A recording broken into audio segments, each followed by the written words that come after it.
자, 계속해서 다음 전화 이어가 볼게요. 네, 여보세요. 여보세요? 안녕하세요. 반갑습니다. 네, 안녕하세요. 네, 네. 어떤 점이 궁금하세요? 네, 저는 양천구 신정 7동에 있는 목동 신시가지 아파트 11단지에 거주하고 있어요. 네.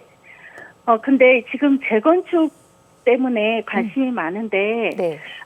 저희가 김포공항이랑 가깝다 보니까 고도 제한 때문에 층수 제한이 있다고 하더라고요. 네. 계속 여기서 살면서 재건축을 바라보고 사는 게 나은지, 네. 아니면 인근에 다른 타단지들이 많아요. 9단지, 뭐 10단지, 뭐 7단지도 괜찮고, 그쪽으로 옮긴 후에 네. 재건축을 기다렸다가 하는 게 더 나은 건지 일단은 그게 제일 궁금합니다. 네. 역시 목동을 벗어나긴 싫으신 거군요. 네, 오래 살았어요. 그렇죠. 목동 거주하시는 분들이 이렇게 또 그 생활에 대한 만족감이 높으셔서 자, 투자에 대한 만족감도 높을지 한번 보겠습니다. 목동 얘기 나눠볼게요. 저 홍정기 전문가님 바꿔드릴게요. 네. 네. 네, 반갑습니다, 시청자님. 안녕하십니까? 네, 반갑습니다. 자, 반갑습니다. 목동의 11단지 지금 거주하고 계신데 최근 우리 지금 고도 제한 뉴스가 나와서 조금 당황하시고 불안하셨을 것 같아요. 네. 그렇죠? 네. 네. 자, 그 내용 좀 한번 살펴보자고요. 자, 최근에 우리 ICAO 우리 국제 민간 항공 기구에서 이제 고도 안전 제한과 관련된 완화 뉴스를 낼 줄 알았는데 오히려 김포공항 주변의 반경 13, 14km 내외에는 고도 제한이 실질적으로 한 25층 내외 또 가까운 곳은 13, 14층으로 고도 제한이 조금 더 오히려 강화되었다는 그런 부분들 내용이 나왔어요. 이게 적용이 2030년 지금 적용으로 되어 있는데 현재는 지금 2025년이에요. 그래서 지금 5년 정도밖에 남지 않았는데 최근에 우리 서울시에서 지금 오세훈 시장 포함해서 관련된 내용들을 체크하러 직접 목동도 다녀온 걸로 알고 있습니다. 2030년 기준으로 보았었을 때 이전까지 두 가지 옵션이 지금 있다란 말입니다. 자, 첫 번째는 재건축에 대한 사업성 측면을 검토를 해서 사실 이사를 단지 내에서 조금 더 투자를 해서 조금 다른 단지들로 이사를 하는 방법이 있을 수 있고요. 자, 두 번째는 사실은 2030년 이전에 지금 준비하고 있는 단지들이 사업 시행 인가까지를 받게 되면 사업 시행 인가를 받는다는 건 뭘까요? 이미 시공사가 선정이 되고 일부적인 사업의 효율성, 전체 세대수, 조감도 세부 내용들이 다 확정이 된다는 얘기예요. 자, 이렇게 되는 경우라면 사실 고도 제한 부분들에 대한 내용들이 30년부터 적용이 되더라도 공사를 시작을 할 수가 있단 말이에요. 자, 그랬을 때 제가 두 가지 옵션을 가지고 다 말씀을 좀 드리자면 우선은 이사를 하실 수 있는 여건이 되신다면 사실 11단지는 아직 도계위 심의 그러니까 관리계획 고시가 나오기 이전에 좀 초기 단계의 형태로 알고 있어요. 11단지가 맞죠? 네, 맞아요. 네. 자, 그래서 지금 현재 상태에서 목동 1단지부터 14단지의 전체를 보자면 속도가 지금 가장 빠른 곳은 우리 6단지. 여기가 지금 현재 조합 설립인가 직전으로 되어 있고요. 11단지 앞에 우리 12단지 같은 경우에도 이미 관리계획 고시 경우가 지금 나오는 상태로 알고 있어요. 그러니까 단계들이 조금 더 진행이 됐단 말이에요. 그래서 속도로 보자면 6단지나 12단지로 바꿔서 갈아타는 부분들 긍정적이다라는 것이고 두 번째는 아까 입지적인 측면에서 봤을 때 저는 이렇게 생각합니다. 49층, 60층 즉 지금 뭐 2단지, 6단지, 7단지 이런 데들은 고층으로 높게 짓겠다고 했단 말이에요. 그리고 전체 목동에서 1단지부터 14단지까지에 보았었을 때 가장 지금 시세 차익을 조금 많이 볼 수 있으면서 핵심 단지라고 하면 우리 현대백화점, 우리 오목교가 가까운데 여기에 있는 언급하셨던 우리 7단지 같은 경우는 사실 목동 전체 신시가지 단지 내에 아파트의 시세 흐름을 리딩하는 단지란 말이에요. 그래서 사업성 측면에서 속도를 보았었을 때는 저는 6단지나 12단지 그리고 입지적인 측면에서 봤을 때는 제반 여건이 되신다면 7단지로 갈아타시는 부분도 앞으로 사실 이런 재건축 부분에 대해서 시간은 많이 남았지만 불안한 심리가 있으실 거예요. 덧붙여서 좀 말씀을 좀 드리자면 지금 서울은 너무나 많은 수요에 비해서 공급이 많이 부족한 상황이고 이러한 상황들에 대해서 우리 민관에서 슬기로운 지혜를 모아서 목동 재건축이 성공적으로 지금 잘 마무리될 수 있도록 저희가 다 같이 기원을 하고 있고요. 기본적으로는 이렇게 단지들을 몇 개 추천을 드렸으니까 이런 단지들로 갈아타는 부분들도 매우 긍정적이다. 11단지도 좋지만 6, 12, 7, 7 이렇게 조건에 따라서 검토해 보시는 것도 괜찮다라고 이렇게 좀 정리를 해봐 드릴게요, 시청자님. 너무 감사합니다. 네.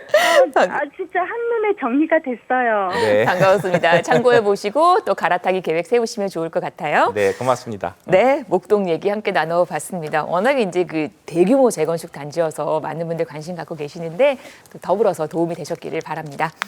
자, 1544-8520 계속해서 다음 전화 이어가 보겠습니다. 여보세요. 네, 안녕하세요. 안녕하세요. 반갑습니다. 네. 어떤 점이 궁금하세요? 제가 노원 쪽에 효성 아파트에 살고 있는데 네. 비선을 가지고 있어요. 비선 네. 아파트를. 근데 앞으로 효성 같은 경우는 지금 현재 저도 거주는 하고 있는데 네. 재건축이나 그런 거를 조금 바라보고서 네. 저는 비선에서 효성으로 갈아타는 거가 어떤가 싶어서 한번 여쭤보려고 전화드렸어요. 노원구 무슨 동일까요, 여기가? 공릉동인데 이제 저희가 지금 제가 효성은 화랑로 556번지. 네. 556이요. 그러니까 공릉동 효성 아파트에 거주를 하고 계시고 비선 아파트도 하나 갖고 계시는데 비선을 팔고 효성을 하나 더 살까 이 얘기신 거죠? 지금 제가 거주하는 거는 이제 아버지 집을 네, 거주하는 거고요. 네. 아파트는 하나예요, 비선. 알겠습니다. 그래서 이제 아예 내 명의로 효성 아파트를 사는 건 어떠냐라는 말씀이신 거고. 알겠습니다. 갈아타도 괜찮을런지 저희 홍정기 전문가님 바꿔드릴게요. 얘기 한번 들어보세요. 네. 네. 네, 시청자님 반갑습니다. 네, 안녕하세요. 네, 저 애청자입니다. 네, 반갑습니다. 자, 요 지역 네. 익숙하시잖아요. 지금 그렇죠. 거주하신 지가 좀 많이 오래되셨죠?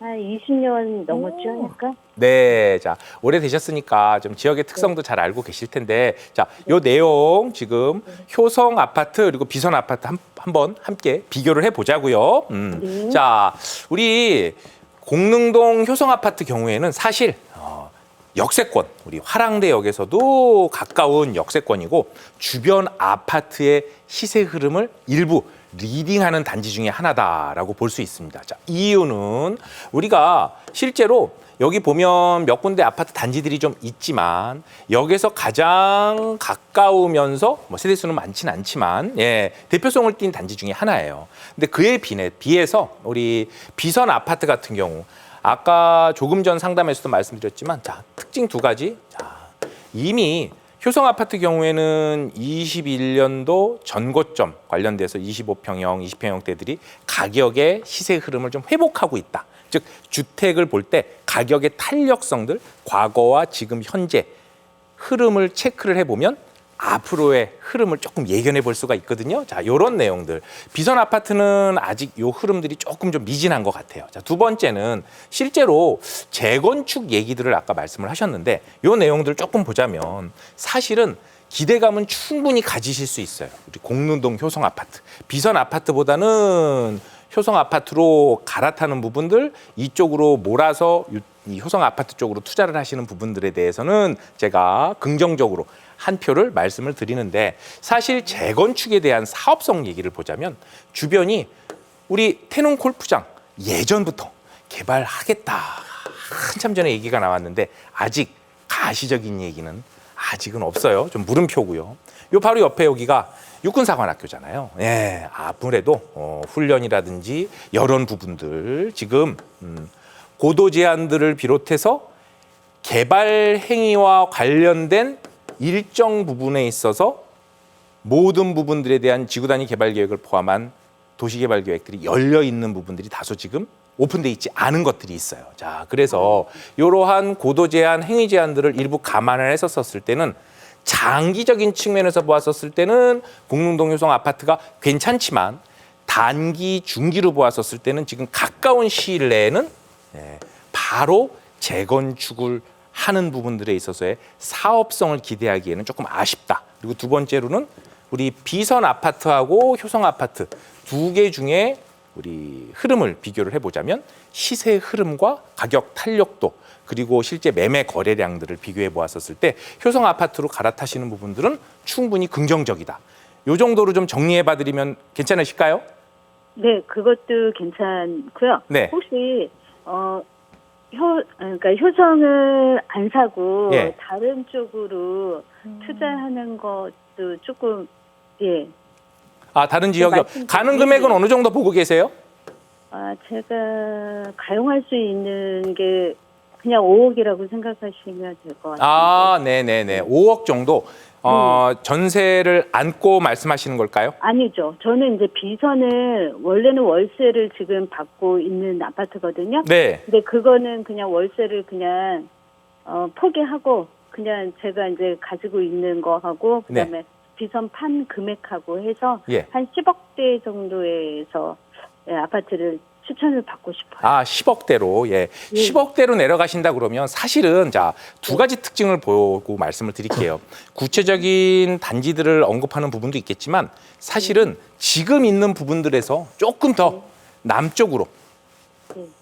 또 업무지구 또 중심 업무지구 또 직주 근접 접근성이 좋은 쪽으로 좀 내려오는 거예요. 예를 들어서 아래쪽으로 조금 더 내려온다라고 그러면 우리가 지금보다는 앞으로의 기대감이 있는 데들, 즉 지도를 조금 더 확대해서 보자면 우리가 지금 공릉동 화랑대 위쪽을 봤어요. 그렇죠? 네. 그러면 조금 아래쪽으로 보다면 우리 상봉터미널 요 라인들 그죠? 예. 요 라인들 쪽이 우선 한 단계 내려오는 첫 번째 접근성을 체크해 볼 수가 있을 것 같고요. 자, 그다음에는 또 한 번 내려온다면 자, 우리 군자 중고까지 내려오는 부분들이 두 번째 단계로 내려올 수가 있을 것 같아요. 그리고 그 밑으로 내려오면 사실 더 좋긴 하지만 자, 요 단계하고 요 단계 사이에도 우리 사가정역 같은 경우에 사가정역 센트럴 아이파크 같은 경우가 11억에서 12억 정도 시세가 되거든요.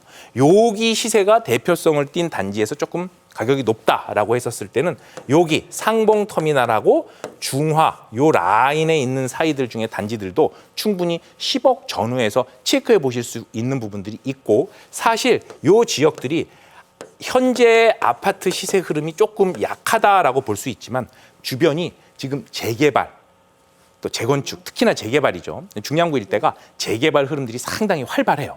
즉 지금보다는 앞으로의 기대감이 있는 지역들이 좀 모여져 있다. 그래서 이렇게 면목, 사가정, 요 7호선 라인 따라서 요 라인 따른 요 가운데에 제가 두 번째 포인트로 집어드렸던 요 라인에 있는 아파트 단지들 10억 전후로 충분히 검토 가능하니까 요 내용들 한번 체크해 보셔도 좋을 것 같아요. 자, 이렇게 좀 정리해 볼게요, 시청자님. 네, 예, 고맙습니다. 네. 반가웠습니다. 효성 아파트도 괜찮고 말씀하셨던 그 금액대로 주변 한번 둘러봐 달라라고 얘기하셨는데 답변 참고해 보시기를 바랍니다. 1544-8520 계속해서 다음 전화 이어갈게요. 여보세요. 예, 여보세요. 안녕하세요. 네, 안녕하세요. 네, 어떤 점이 궁금하세요? 예, 제가 네. 9년 전부터 구로구에 있는 동부 그린 아파트 두 채를 보유하고 있는데요. 네. 그 당시 투자한 이유가 첫 번째가 2030 중공업 지역 종합관리 계획에서 네. 구로구에 소재한 동부제철 부지 개발과 관련해서였고요. 네. 두 번째는 온수역 럭비구장 개발이었고 뉴스를 검색해 보니까 이번 달 첫 삽을 뜬다고 발표하더라고요. 네. 그리고 세 번째로는 신구로선 신설이 있었고 기타 등등 호재도 있었지만 네. 가장 메리트를 느낀 게 임장을 다녀보니까 이 아파트가 대지 지분율이 30평이었어요. 그래서 분담금 없이 헌집이 새 집으로 바뀌겠다 생각해서 투자를 했는데 네. 여기서 첫 번째 질문은 지금 현재 안전진단을 통과하고 현재 사업 준비 중에 있는 동부그린 아파트 네. 10여 년 보유하고 있었는데 네. 이제 막 호재들이 가시권에 들어와 있는데 아직까지 시세에 반영되지는 않은 것 같아요. 그래서 좀 더 가지고 있어야 되는지 네. 어떻게 처분해야 되는지가 궁금하고요. 네. 두 번째로는 내년에 초등학교 입학을 앞두고 있는 자녀가 있어요. 네.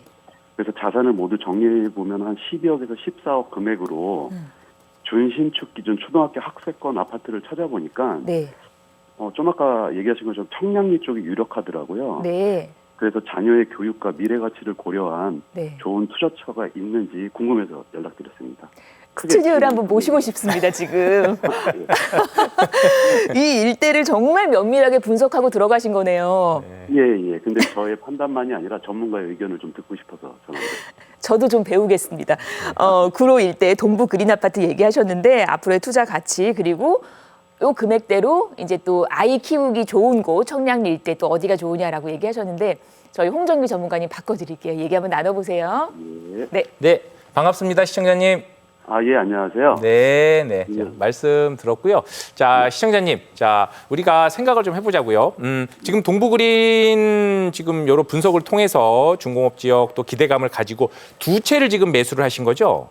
예, 맞습니다. 네, 자, 두 채를 매수를 하셨다. 자, 두 가지를 좀 생각해 볼 수가 있어요. 첫 번째는 지금 시청자님이 지금 가지고 가셔야 되는 스탠스는 지금 초등학생 지금 입학을 앞둔 학세권과 염려된 부분들도 하나 체크를 해보고 무엇보다 시세 차익도 실거주와 함께 하면서 가지고 갈 수 있는 부분들을 체크해 보시려고 그러시는 것 같아요. 맞으시죠? 예, 맞습니다. 네, 자 일단 동부그린 쪽을 먼저 좀 살펴보자면 두 가지를 볼 수 있을 것 같아요. 자, 첫 번째는 지금의 흐름은요. 엄밀히 말하면 실거주와 투자는 사실은 분리를 하는 쪽이 조금 더 시세 차익을 많이 볼 수 있어요. 하지만 우리가 주어진 환경 내에서 보자면 지금 동부그린 같은 경우에 같은 아파트를 두 채를 사시는 부분들이 그 당시와는 지금이 사실 많이 주거 환경 주변의 상황들이 좀 바뀌었어요. 어떤 의미로 말씀드리느냐. 똘똘한 한 채라는 얘기도 들어보셨을 거예요. 그리고 지금은 입지의 시대예요.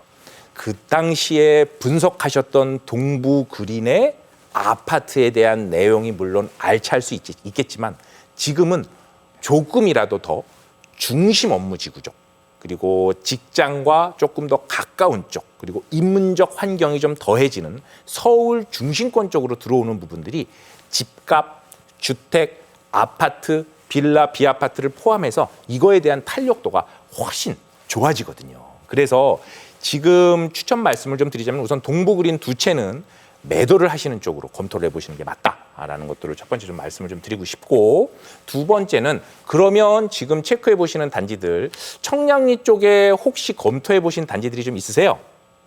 제가 금액대로 보니까 네. 한 12억 14억으로는 그 답심리 쪽에 예. 레미안 위브? 레미안 옆에 한양수자인인가 뭐. 네네. 한양수자인. 네. 자, 이쪽 단지들 괜찮아요. 제가 그런데 두 가지를 좀 같이 조금 말씀드린다고 했잖아요. 자, 우선 첫 번째는 청량리 쪽 보는 거. 청량리 쪽에서도 청량리가 좋지만 청량리가 이미 다 되어서 새 아파트로 바뀐 것보다는 앞으로 조금 더 기대감이 있는 쪽으로 무게감을 좀 실어보시면 어떨까 합니다. 자, 그런 부분들이 너무 살기만 좋고 또 학교도 가깝고 지하철역도 가깝고 이런 단지들이 주택 평균 상승률 정도를 갈 수는 있지만 그보다 조금 더 우상향하는 기울기를 보고 싶다면 한 번 더 예전에 동부그린을 선택하셨던 것만큼 고민을 한 번 더 해보시면 좋을 것 같아요. 그래서 내용을 좀 보자면 우리 레미안 위브 또 아래쪽에 우리 힐스테이트 청계 또 위쪽으로 보면 우리 레미안 크레스티 이런 단지들이 12억에서 15억 사이 정도 충분히 감당을 할 수 있을 만한 단지들이에요. 그런데 다 지은 지가 오래되지 않은 단지들이라 사실 이 단지들을 체크하는 것도 나쁘지 않다. 그런데 조금 더 중심부로 좀 내려오자면 우리 금호동 쪽이나 왕십리 쪽 라인을 보셔도 한번 두 개 같이 비교해 보셔서 선택하시면 어떨까 하는 부분이에요. 자, 금호동 쪽 보자면 우리 왕십리 쪽 아래쪽으로 조금 더 내려와서 중심부로 조금 더 내려오자는 얘기예요. 자, 그러면 우리가 금호 요 라인들, 금호역 라인들 보면 우리 금호 라인 옆쪽에 보면 여기 우리 고구마처럼 생긴데 금호 벽산 같은 경우. 네. 자, 이런 아파트도 참고해 보시면 좋을 것 같아요. 자, 기본적으로 금호 벽산, 답심리 위브 다 봤던 아파트들 아니야? 또 요거 외에도 사실 마포 서대문구 가면 돈이문 센트레빌이라든지 또 상암 쪽 가면은 상암 이편한 세상이라든지 이렇게 12억에서 14억 정도 되는 아파트 단지들 중에 이런 단지들이 있어요. 물론 뭐 상암 쪽은 학군이 조금 약하긴 하지만 어떤 부분을 말씀드리려고 그러는 거냐? 자, 아파트를 고르실 때는 첫 번째는 아파트들이 모여져 있는 균질성이 좋은 곳들. 우리 아이가 아파트 문을 열고 나왔었을 때 학원을 갈 때까지 그렇죠? 예, 주변에 그냥 아파트들만 이렇게 같이 지나가는 거예요. 이런 부분들에 대한 내용들이 일단 지금 아파트의 시세 향상에 좀 도움이 된다. 두 번째로 역세권, 학세권, 그리고 제일 끝으로는 지금보다 앞으로의 기대감 부분들이 조금 더 담겨 있는, 그러면서 늘 우리는 지금 입지의 시대에 살고 있으니까 이런 내용도 함께 체크를 해보시는 것이 도움되지 않을까. 그래서 청량리 답심리 쪽도 물론 말씀하신 아파트들도 체크를 해보지만 조금 더 중심권으로 해당 금액이면 금호동이라든지 요 라인 왕십리 쪽 아래도 한번 체크해 보셔도 좋을 것 같아서 말씀드려봤습니다. 한번 검토해 보시면 좋을 것 같아요. 예, 알겠습니다. 네, 감사합니다. 이렇게 정리하겠습니다. 반가웠습니다. 초등학교 아이 키우기 도 좋을 만한 지역으로 조금 더 강남권으로 한 걸음 더 오셔도 괜찮다라는 거. 그러니까 금호동 쪽 일대를 말씀하셨고 뭐 마포도 있고 저희 방송 마무리하면서 또 세미나 정보 드릴 거니까 그 오프라인 세미나도 한번 활용을 해보시기를 바랍니다. 저희 오늘 다양한 지역 다녀왔습니다. 도움 말씀에 홍정기 전문가와 이 시간 함께했습니다. 오늘 말씀 고맙습니다. 네. 네.